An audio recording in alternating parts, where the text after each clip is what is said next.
go.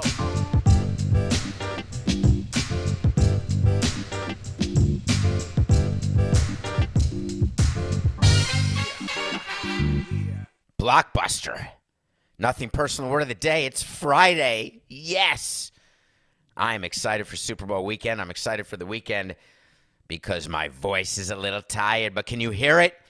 I'm bringing it today because we have some stuff. We've got football. We've got basketball. We've got baseball. We've got prop picks.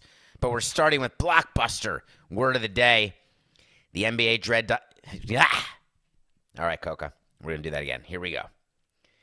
269. Blockbuster. Nothing personal word of the day. Friday, February 11th, 2022. It was the NBA trade deadline yesterday at 3 p.m. And I was all diminutive and cocksure on yesterday's show, positive that Harden and Simmons and Westbrook would not be traded. We had wait to sees. I went on Lebitard and had a dollar bet with Mike Ryan that they wouldn't be traded. Meanwhile, he had inside information. Apparently, the Harden-Simmons trade was done prior to yesterday, but no one knew. As a matter of fact, the rumors were the opposite, and I couldn't believe that Daryl Morey would give up anything to get James Harden, knowing that he was going to get him for nothing just as a free agent at the end of the season. But I underestimated something, and I shouldn't have, having been in those shoes. The unbelievable aphrodisiac that is jewelry.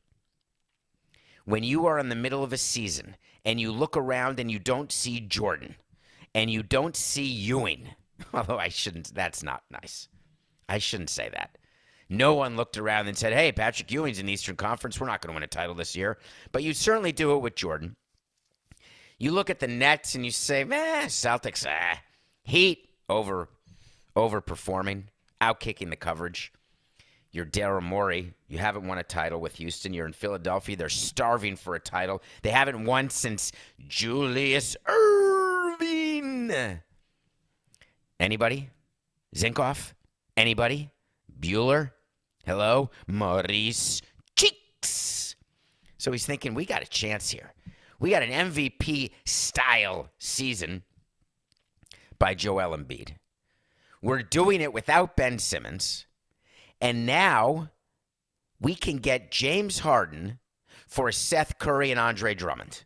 Now, everybody else is saying this trade is actually Harden for Ben Simmons, Seth Curry, Andre Drummond, and 2 picks that are so complicated, I'm not going to get into it because who gives a crap? It's a 1978 pick, but if there's a difference in where you are, then it's protected, and then it's a Trojan pick, which is a top 5 pick, but then if you don't protect yourself, it's a 2029 pick, and then it's second round, first round, whatever.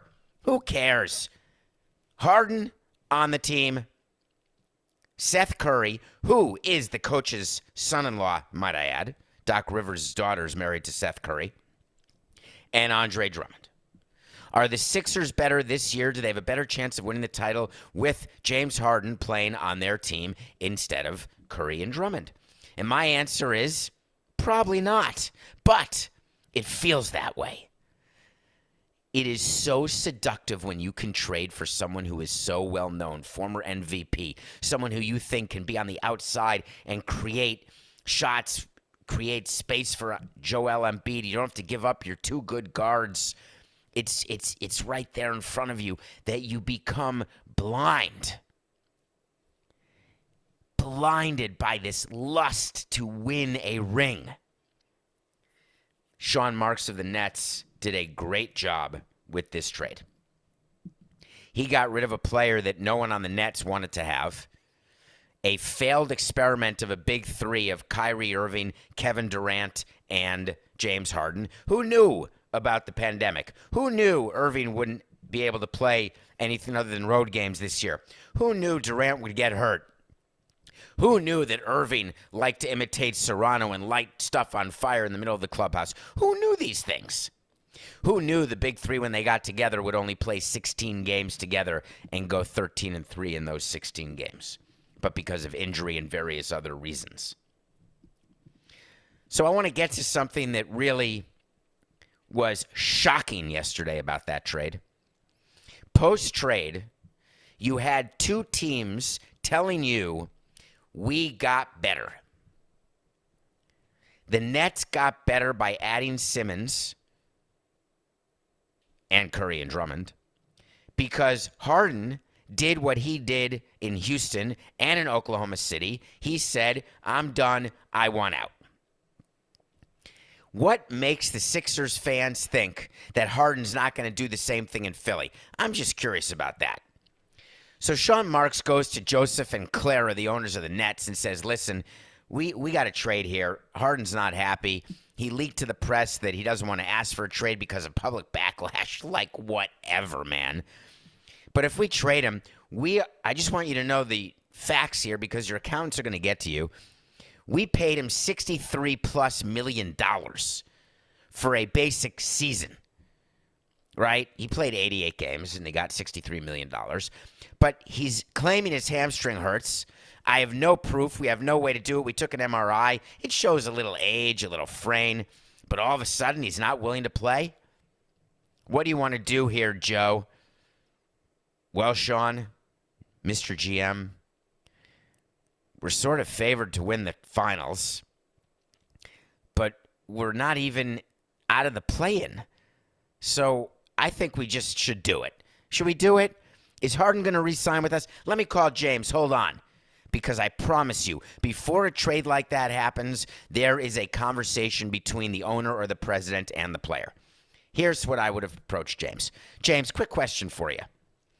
Are you going to sulk around and suck your thumb like a baby for the rest of the season, pretend you're injured, and not play well with others, and act like a fat slob who doesn't play defense? I'm just asking. Just for me, just between us, I won't go public.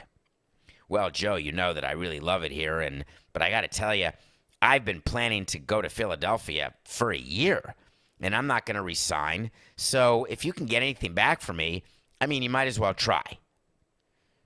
That's really how conversations go. Players will be honest with you and say, yeah, it's not going to happen. And then I would say, well, wait a minute. What if we outbid the other teams? Well, then I'd think about it. But in the NBA, where it's a salary cap, where there are maximums that you can give players, it's very easy for a player to know exactly what he's going to get from each team. Even easier than in baseball where tampering happens. Basketball, too. So James Harden's on the phone with Daryl Morey. Yes, they speak. And they're talking about the possibility, what the extension will look like. Because do you think for 1 second that Philadelphia made this trade with the Nets without having a prearranged deal with Harden for an extension? Anybody who thinks that James Harden will not be a Sixer next year, you're fooling yourself. Because James Harden's going to go to Philly. He's going to suit up and play. His hamstring's going to be fine. And then he's going to sign an extension at the end of this season, whether it is a opt-in and then trade and then sign, or if it's just declare free agency and then sign as a free agent. Either way, Harden has a done deal with the Sixers. But the other strange thing about this blockbuster is the unbelievable public hatred shown by players toward their former teammates. Did you see what Embiid did on Instagram? He posted a picture basically that was saying, without a caption, but Coca, who is obviously way hipper, way younger, knows exactly what's going on because he sent me this Instagram and I sent back question mark, like, do we really need to have a conversation? Because I don't know what the hell you're talking about. And he said, David, here's the caption of this. So I read the caption and I wrote back, I don't know what you're talking about. And he said, David, you put the boom in What Embiid is saying is, I want to confirm that this guy's dead because he is dead to me. And I said, who is? He said, David, he's talking about Simmons. I said, oh, he must not have liked Simmons. And I said, Coca, do you remember episode number 469 where we said that Embiid, when he talks to the media, he kept saying the same thing. I'm focused on who is playing on the team right now. I'm not focused on players who don't want to be here. I'm focused on players who do want to be here. It's the world's worst kept secret that they didn't get along. Have you noticed the number of big twos and big threes that are put together where they're not getting along for whatever reason, and they're all trying to be like the Miami Heat when they brought Bosh and James and Wade together, and they had such love for each other off the court, on the court, and they grew together and made it to the finals 4 straight years? I'm trying to think of another big three that was put together. Coca, can you help me with this off the top of your head? I know it's Friday. What's another big three that was put together through free agency and trades that was more successful or even close as the Heat?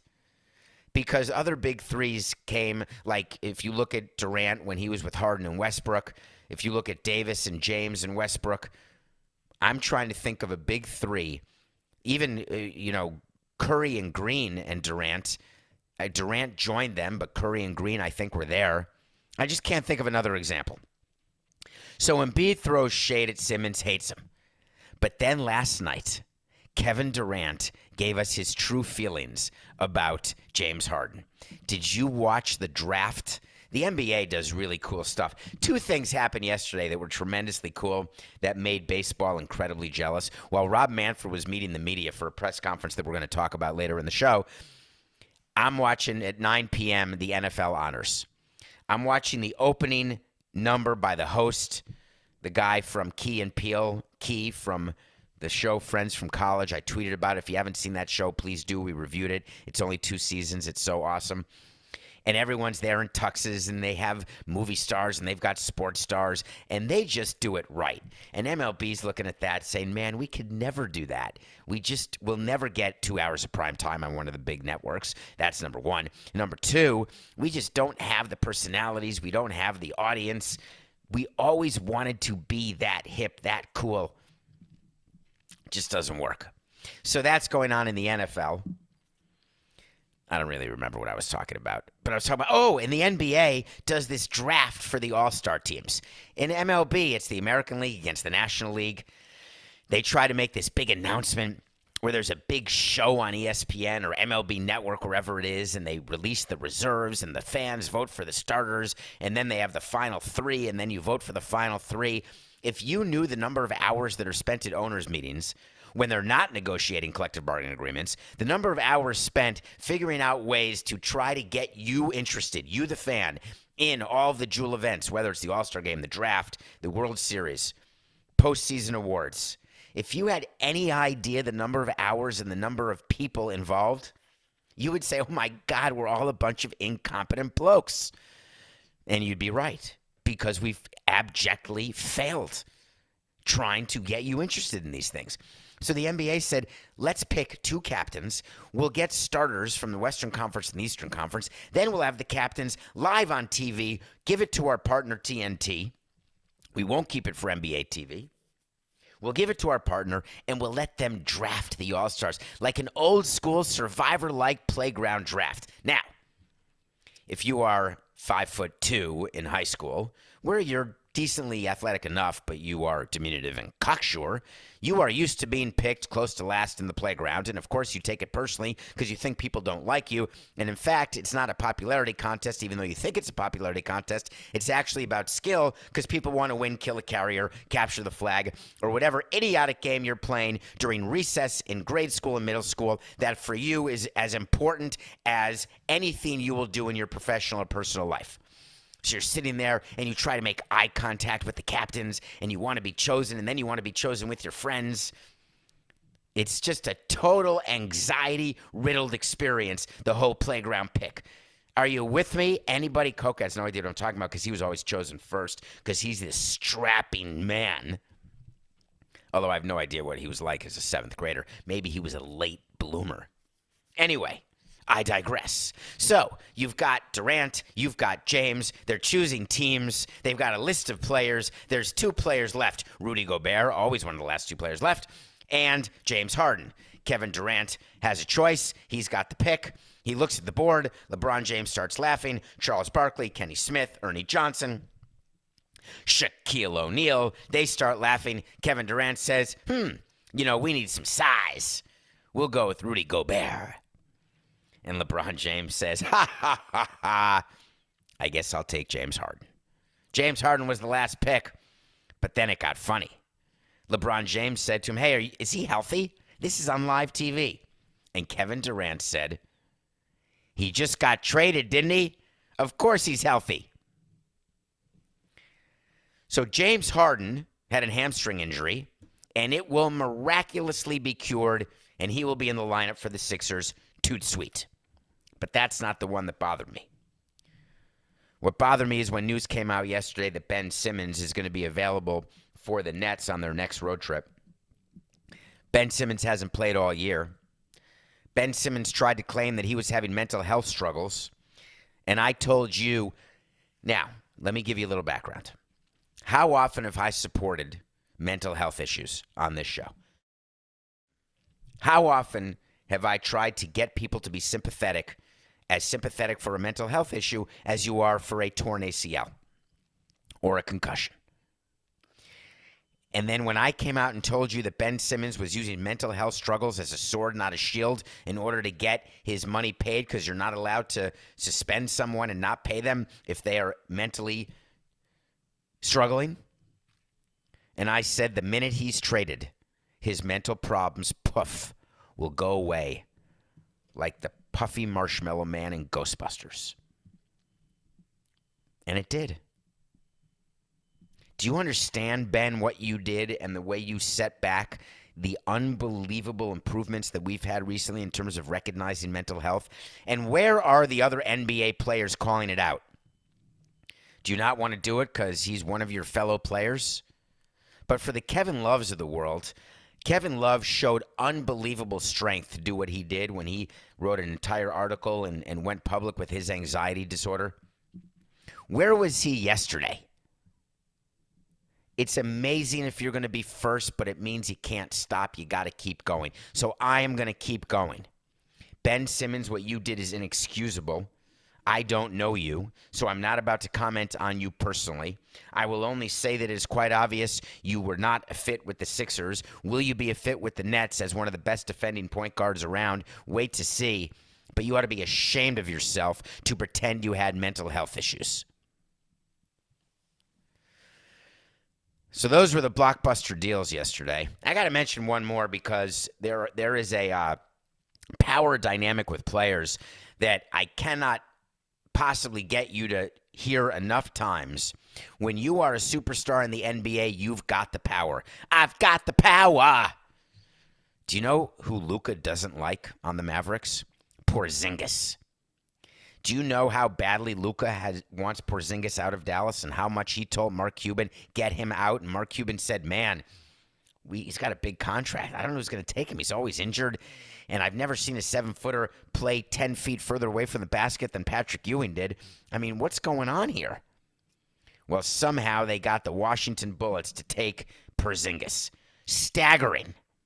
But Luka got his way, and Porzingis is now a wizard, and the Mavericks are a better team because of it. Addition by subtraction. They got a good player back, by the way. So it was quite a day. Okay. Oh, we had some wait-to-sees, by the way, with the trade deadline. Do you remember them from yesterday? Coca's making me do them again. I only like going back to wait-to-sees when I get them right, because I figure you're going to forget if I do a wait-to-see and you get it wrong. But Coca's making me do it. Fine. Russell Westbrook will not get traded. Bam. Got that one. How did the Lakers and the Knicks do yesterday? Perfect.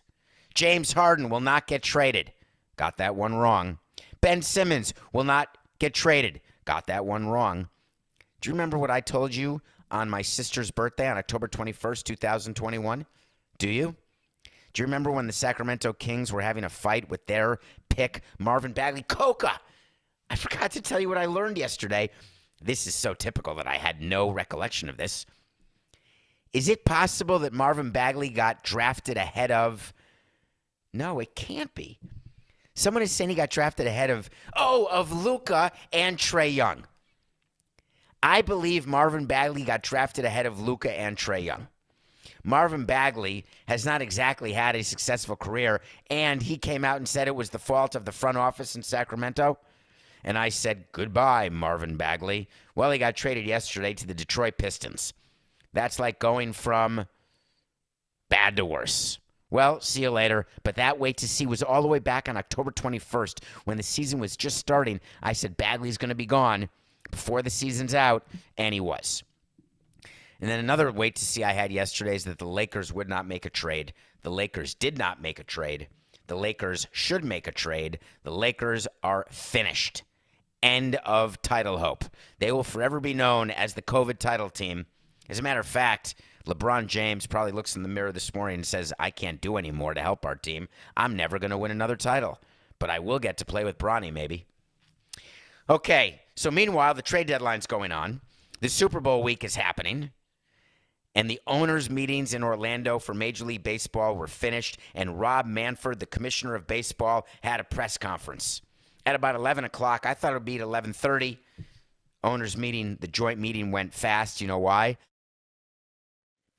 Because nothing gets talked about there, because it all happens during the committee meetings and before those meetings start. But anyway, the Thursday morning meeting happens, it ends, and I told you Rob Manfred to go meet the media.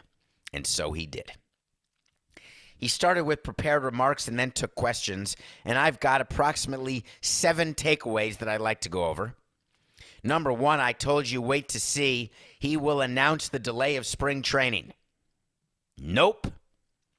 He did the opposite. So when Rob meets the media, he's got Pat Courtney as head of communications. He's got Dan Hallam as deputy commissioner. He's got other people around him who are advising him. And when you are meeting the media following an owner's meeting, you get the agenda of what you need to talk about if there's been an ownership transaction or any rules changes or if there's an update with revenue or anything. You have that in a list of stuff you're going to cover before you take questions. This one's a little different because they're in the middle of a lockout and no one gives a flying rat's pituitary gland about anything other than, hey, when is baseball starting? So when you're preparing Rob for this, it's very easy because you know in your direct comments you have to address where you are, where you've been, where you're going, and why where you have been, where you are, and where you're going is beyond reproach. That you have done everything to get the game of baseball back on the field and get the focus out of the boardroom. Then you're going to be getting questions. And you have to decide, do you want to answer those questions in your direct comments, or do you want to wait for the question and then answer it as a question? So then we come up with a list, and I've helped Rob with this back in the beginning, of questions that you can expect and answers that you should give. 1, where are we in terms of spring training? That's the number 1 question. It starts next week. We want to know where we are. Well, I'm going to have to answer that. All right, what else do you have? 2, what are you going to propose on Saturday, which is rumored to be your next meeting? 1, can you confirm that you're meeting Saturday? 2, what do you think is going to come out of the meeting on Saturday? 3, why hasn't there been a deal to this point? 4, I've been off by 1 finger this entire time if you're watching Nothing Personal with David Samson YouTube channel, and I don't have an answer for that other than I put up on 3, I had 4 fingers up. Coca, did you notice that? Because I just realized. And then when I said 4, I put up 5. But back to 3. 4. I think we're up to 4. 6. Will the regular season start on time? 7. What was the delay post-lockout pre the first negotiating session? 8. Who's to blame for the lack of progress? 9. Has anything actually been agreed to? So Rob Manfred decided that he was going to answer some of these questions only when asked. Someone said, tell me about spring training. And do you know what he said? He said, when asked, do you expect spring training to be delayed? He said, as of now, there's no change to the reporting dates of spring training. Huh? Who told you to say that? The reason why he was told to say that is for whatever reason, he was told, and he believes, that by not telling the fans that spring training is delayed, by not telling the players that spring training is delayed, you can somehow pressure them when they get your next proposal tomorrow, Saturday, February 12th, 2022, that if they accept this deal as is, bing, bang, boom, you're going to have spring training February 16th. Because another talking point was, hey, how long do you need after an agreement is agreed to in order to start spring training? And he said a few days. Horse hockey. You need more than a few days, and you know it, the players know it, I know it, and now everybody else knows it. So everyone was all excited doing the math. It just takes a few days. And then he said, you can ratify agreements concurrently. And then he had to explain what concurrent was, so he said side by side, together. What he meant was the owners can vote on an agreed-upon collective bargaining agreement where you need 23 out of 30 votes. The players can vote on an agreed-upon collective bargaining agreement. They need 601 out of 1,200 votes to say yes. And they could meet at the same time and then announce together separately that we have an agreement. Off-season, lockout's done. We've lifted the lockout. Grievances are taken care of. Here's a list of what we've agreed to. Here's the playoffs. Here's when the season is starting. Here's when spring training is starting. Ready. On your mark, get set, go. Well, if you've got some extra money because you've been following the pick of the day, go get The Athletic. Read an article that Jason Stark just wrote with Ken Rosenthal on all the different things that have to happen before the season starts. Now, they've got good sources. Yes, they do, because there's a long list of things that needs to happen, and it doesn't happen snip, snap, snoop. Now, there's a ton of things that have been happening during the lockout that shouldn't be happening, which would give you an indication that maybe the time from ratification to the opening of spring training could be a few days. However, how's Rob going to answer whether or not his owners and GMs and presidents and managers respected the terms of the lockout when all of a sudden the lockout ends and all these players sign within 24 hours? Wow. Epic. Wouldn't it be amazing if Freddie Freeman just signed with the Yankees like in the first day after the lockout? Holy cow. I had this feeling during the lockout I wanted to be a Yankee. I couldn't speak to anyone. I couldn't let anyone know I wanted to be a Yankee. I had no idea what they were going to offer. So I quickly called them the minute the lockout ended. They said, yeah, we're happy to do 6 years at $30 million each. Here's 180 over 6. Boom, I'm a Yankee. Hey, I'm going to Tampa. Let's start spring training in 36 hours. Come on, man. NGTH. But he doesn't want to give you a headline coming out of the owners' meeting, coming out of his press conference, that spring training has been delayed. Because he then gets on Saturday to delay spring training after giving a counter-proposal to the players, having the players not accept it, and then blame the players for the delay in spring training. Are you getting what I'm talking about? What about the regular season? Nah, we're still good. Well, what's the timeline? Well, I think we need about 4 weeks of spring training. Where'd you hear that before? And then we need about a few days. All right. I think that we need, February 20th, 21st. Boom, we're good for March 31st. What else are you going to say, Rob? Well, folks, do you know how much we've already given? We have already agreed to a universal designated hitter. We have already agreed to eliminate draft compensation for players receiving qualifying offers. That's really, really a huge, huge give. Huge. Do you know the players knew that the owners were going to agree to a universal designated hitter? And when you know in advance that someone's going to agree to something, you don't actually give up anything to get that. Therefore, there's no progress in the unresolved issues, which is why baseball always had to say, well, we're not just giving you the universal designated hitter. Look what happened in 2020. Both sides wanted the universal designated hitter, but no one wanted to give an inch. Therefore, they didn't have the universal designated hitter in the COVID-shortened season. But during the course of these proposals going back and forth during this lockout, the owners have to be able to say to potentially someone from the National Labor Relations Board, potentially to a judge, look what we did. Not good faith bargaining. We gave the universal designated hitter. Shocking. It's really quite something the way everyone tries to manipulate you. The players come out and talk. Aaron Judge came out and said what a great meeting they had in Tampa. Again, another guy saying how great participation was. 50 guys show up in Tampa. You know what you call that? You call that lunch at Burns. And then do you know where you go after Burns? Anyone who's been to Tampa knows. You start with Burns, and then if you don't lose total momentum with the 3-hour meal, eating a 60-ounce steak while in the wine room drinking 6 bottles, there's a place you go. Anyway, so Aaron Judge comes out of the meeting with the players and says, we are unified, we're together, everyone has great strength, great hope that we're going to be able to get to a deal because we're ready, we want to play. Do you remember what happened in 2020 when they were having an issue with the 60 days? I'm just curious if you remember that. Well, both sides actually said, hey, we want to play. We're ready. The players were like, hey, we're ready to start right now. The owner's like, we want to play right now.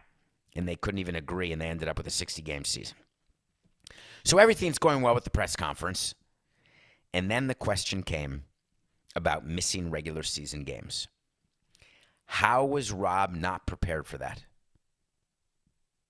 He answered that missing games would be a disastrous outcome for Major League Baseball. Why? Why are you saying that when you know very well that it is far more likely than not that there are going to be missed games? Because now you're opening yourself up to two problems. One is with the players who sit at the table and look at you and say, hey, missing games is going to be disastrous to you guys. And then Rob gets to say, I didn't mean disastrous to the owners. I meant disastrous to the players. Because if you think that the owners are going to miss games and miss revenue and not take it out on players in this year and going forward as it relates to payroll, then you're sorely mistaken. So Rob used a word with a double entendre, disastrous, which is a terrible word to use in any sort of press conference setting, because let's save disasters for people who don't know where their next meal is coming. Let's save disasters for natural phenomenon that take lives away. Let's not call a lockout between owners and players and missing games of a regular season disastrous. I've told you this. I don't like when people say, oh, I like going to battle with these guys. We are ready for war. Really? Is there a risk of death? Are you fighting over land and religion, or freedom or democracy?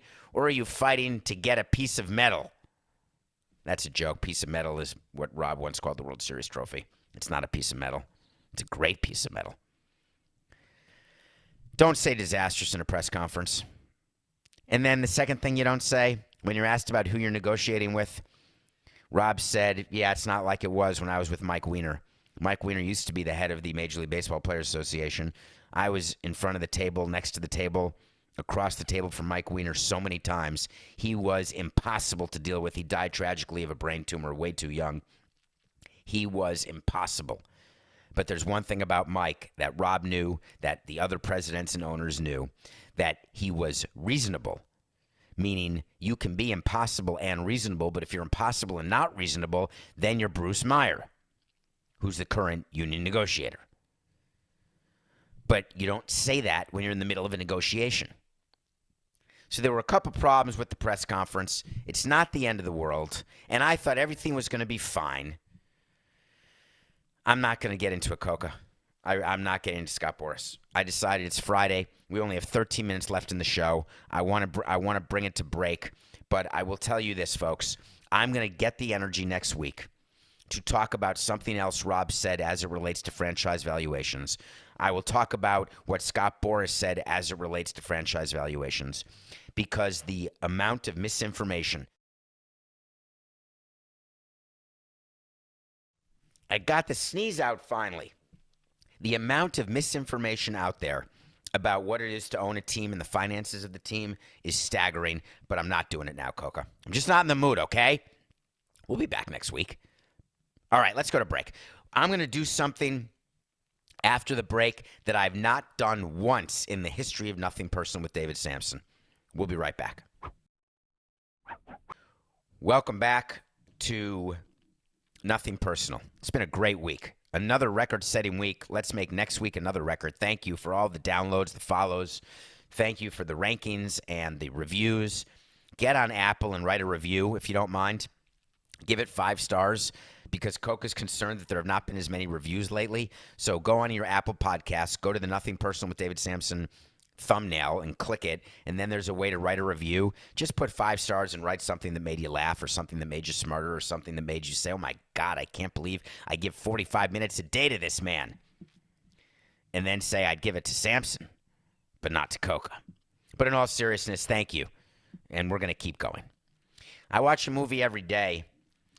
About a month ago, I would say. I don't remember when the movie called Don't Look Up came out. It was a movie that was written and directed by Adam McKay, who is a collaborator with Le Batard, and a collaborator with others on Meadowlark, but also does a million other things. He's the one who did The Big Short. He's the one, along with Will Ferrell, who had that terrible breakup, but they did Succession. This is just one of the top talents in Hollywood. So I watched Don't Look Up, and I went on Levitard, and I gave it a bad review because I thought that Adam McKay was trying too hard. I thought that it was even more political than it needed to be, and I thought that it was too many big stars, underutilized, and I just didn't buy into the movie. And I gave that review, and I'd said to Dan before I went on the show, I said, listen, I'm going to review Don't Look Up, and it's not going to be good. Do you want me to choose a different movie? He said, no. Here at Meadowlark, we're just like CBS. We absolutely are fine with you saying whatever you want to say about any sport, about any movie, and we're never going to get upset with you. You can say anything about Roger Goodell or the NFL, and we at CBS will never pick up the phone and say, don't say that. What are you going to say? So I went on the air. I gave that review. Then the Oscar nominations came out, and Best Picture was 10 films, one of which was Don't Look Up. Adam McKay got nominated for Best Screenplay, and I said to myself, I'm going to give it another chance. So yesterday, I watched a documentary on Carole King and James Taylor, which was amazing. And then I said, I'm going to watch Don't Look Up again. I'm going to give it another 127 minutes, and I'm going to see what I think. So I sat there, and it was after the trade deadline. It was after the press conference. It was after the Dolphins press conference, which we never even got to, which I watched live with Xavier McDaniel.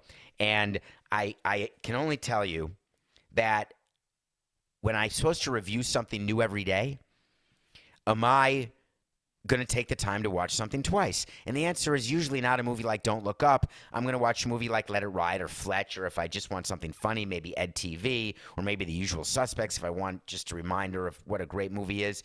But a current Oscar movie, I'm not going to do. But I sit there, do it, phone by my side, and I saw a completely different movie. So I want to review Don't Look Up and tell you how bizarre it is that I finally understood what the actual point of the movie was. It was not just a commentary on the previous administration. It was not just about Trump and his children, Jonah Hill playing the child of Meryl Streep, where he just turned it around and made the president a woman and the son a boy, as opposed to the president being a man and the daughter, Ivanka, being involved. But there's a throwaway lines that you could do without about Jonah Hill saying, hey, if she weren't my mother, obviously poking fun at Trump, saying if she weren't my daughter, I'd date Ivanka, and other such ridiculous stuff. And it's about global warming and the end of the world, except it's about a comet hitting the Earth. But what I really took out of the movie and the performance by DiCaprio and by Jennifer Lawrence, not so much Tyler Perry and Cate Blanchett, I mean, there's so many stars in this movie, was the role that social media is playing in today's society, where we get our information in one place now. No one is sitting around the TV watching the 6:30 national news or the 11 o'clock local news, except for the sports, if you are looking for Will in Miami. But in general, people are getting their news from opinion makers, some who are informed, some who are not, all on social media. Politicians are using social media in order to get information to you, in order to manipulate their message, and they're telling you what you want to hear, even when it's not true. Because that's the way elections are won. It's by making people feel better about themselves, better about their situation, giving them hope that their situation could change only for the better, never for the worse. And it's all done in snippets and in videos. And we've covered this from a bullying standpoint. We've covered it from a it's not real standpoint. But I don't know that I've seen anyone cover it the way Adam McKay did, covering it from a political standpoint, showing the incredible manipulation that really comes from both the left and the right. So, the moral of the story is, if you haven't seen Don't Look Up, go see it. If you have seen Don't Look Up and liked it, watch it again. If you've seen Don't Look Up and you didn't like it, please watch it again. Give it one more try. I caught about 60 things in the second viewing that I didn't catch in the first. Don't look up. All right. We're going to end this week with the nothing personal pick of the day. We are now 21-14. We had 2 picks yesterday. Who was with me? We had the Nets in the morning +3 over the Wizards. Did you watch the game? The game, when it started, was Nets +1. The Nets were down 3 at the end of the game. They shot an air ball 3-ball, and it was caught by Blake Griffin and tipped in at the buzzer. The referees actually went to instant replay to make sure it counted. It did. So the Nets lost by 1, which means it's a push, but not for me. That's a win. But then I got sort of screwed in the Mavs game because in the morning line, the Mavs were favored by a touchdown. When the game started, they were favored by a touchdown minus the extra point. The Mavs won by a touchdown, which means the Mavs covered if you took it late, but they pushed if you took it in the morning. So I get a push and a win, which means we're 21-14. Not a bad start to the beginning of 2022. All right, we're going to give you an NBA game for Friday, and then it's time to get to the Super Bowl. Here we go. Tonight, the Atlanta Hawks and Trae Young are playing the San Antonio Spurs. It has been quite a run for the Hawks and the Spurs when it comes to favorites covering, dogs not covering. Hawks -8 over Spurs. I expect a double-digit victory. All right, time to talk about the Super Bowl. Here we go. We're giving game picks. We're giving prop picks. So get ready. Who do I think is going to win this Super Bowl? Well, the line right now on DraftKings is -4. In Caesars, it's -3.5. I use ESPN. Can I say that? No, I use CBS. When I'm looking at lines, I'm allowed to say 3.5, Coca, but I'm going to say 4. We're taking the Rams -4. And the reason we're taking the Rams -4, it is my belief that DraftKings has the better line. That's number one. But it's my second belief that I'm really here to pick a winner because winners generally cover. The Rams are a better team. They have a better defense, though the Bengals are so good. They don't have a better quarterback because I'd take Burrow over Stafford. But I would take OBJ. I would take... Oh, God, Coca. Come on, the offensive player of the year. Cooper. I would take Cooper. I call him Carter Cap because that was a former player of mine. It's Cooper Kupp. There's just something about the Rams when you go all in. Do I take Sean McVay as a better coach? I just think the Rams are going to be the better team, and I think that the Bengals are so happy to be there, which is what I thought in the championship game, and it didn't work, but I'm going to think it again. Rams -4. But now, let's go to the props. So, if you don't know what props are, they're bets that are totally ridiculous, that are so much fun. You get to keep track of them during the course of the game. You get to root for some crazy stuff and get paid some crazy numbers. Ready? Number 1. Write these down, Coca, because we got to keep track. Odell Beckham Jr. Over or under 5.5 receptions. Odell Beckham Jr. is going to have over 5.5 receptions, and you get +100 for that. That's my first prop. Second prop, and I'm not giving you coin toss stuff, but I got to give you this one. Do you know that the Bengals have a great wide receiver as well named Jamar Chase, who just won Rookie of the Year at the NFL Honors, where Aaron Rodgers was MVP, which, by the way, was a wait to see before the season even started, but I'm not going to take credit for it now. Maybe next week during the show I'm going to go through how unbelievable it was to pick Aaron Rodgers before the season even started.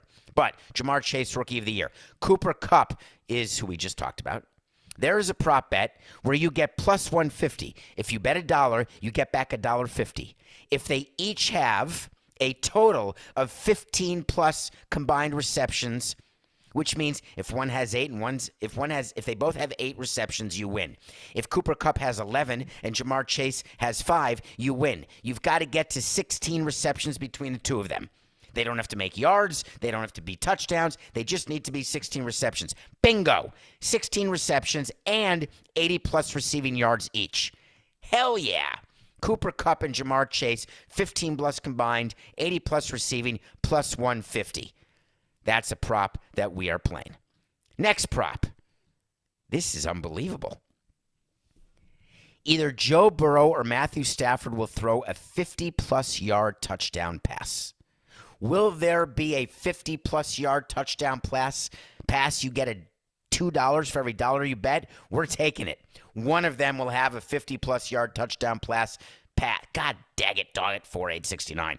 Either Joe Burrow or Matthew Stafford will throw a 50-plus yard touchdown pass. It's $1 to win $2. Yes. How about this one? Evan McPherson will have a field goal of 50 or more yards. Evan McPherson may have a field goal of 60 or more yards. And it's plus 140? Yes, Evan McPherson will have a successful field goal of 50 or more yards. Okay, next one. This is an awesome one. This is the over-under of yards passed for each quarterback. Here we go. Joe Burrow, his over-under is 274.5. Matthew Stafford, his over-under is 279.5. It's minus 120 for each of them to go over their appointed yards. We are going over.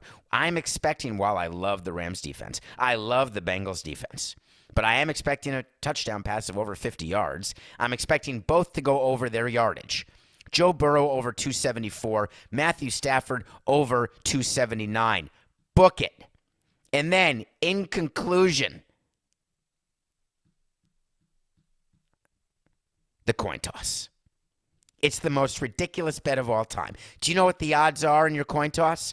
50% heads, 50% tails.